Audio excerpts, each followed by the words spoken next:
JEE 2003 একটা question solve করা যায় কমপ্লেক্স নাম্বারের। এখানে বলেছে 1 + i divided by 1 - i to the power x = 1 হলে আমরা এখানে x এর কি ভ্যালু পাবো n দিয়ে, যে ভ্যালুটার জন্য এই ইকুয়েশনটা স্যাটিসফাই করবে। ওকে, তো আমরা এই ভেতরটাকে একটু সিম্পলিফাই করে নিচ্ছি। 1 + i ডিভাইডেড বাই 1 - i যদি আমরা এটাকে সলভ করি, মানে এটাকে জেনারেল ফর্মে নিয়ে যাই, তাহলে আমরা কি পাবো 1 + i whole square divided by i1 square minus i square. এখানে আমি কি করলাম 1 + i কনজুগেট দিয়ে উপর নিচে মাল্টিপ্লাই করলাম। উপরে এটাকে এক্সপ্লেন করলে পাবো 1 + 2i plus i square divided by 1 + 1, কেন কি i স্কোয়ার মানে -1, মাইনাসে মাইনাস এটা প্লাস হয়ে গেছে। সো উপরে আমি পাবো 1 + 2i - 1, কেন কি i স্কোয়ার মানে -1 হয়, যেটা আমরা জানি অলরেডি। সো এটা কেটে গেল, শুধু পড়ে থাকবে i।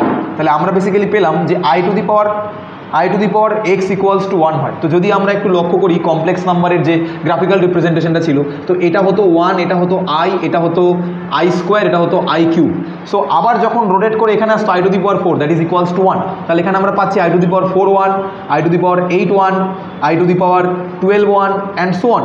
এভাবে করে আমি লিখতে পারি i to the power 4 into n, that is equals to 1। তাহলে i to the power x = 1 মানে বোঝায় যে i to the power 4n। তো এখান থেকে x আর i কম্পেয়ার করে, বোথ সাইড থেকে i এর পাওয়ারগুলো কম্পেয়ার করে আমরা বলতে পারি x = 4n হবে।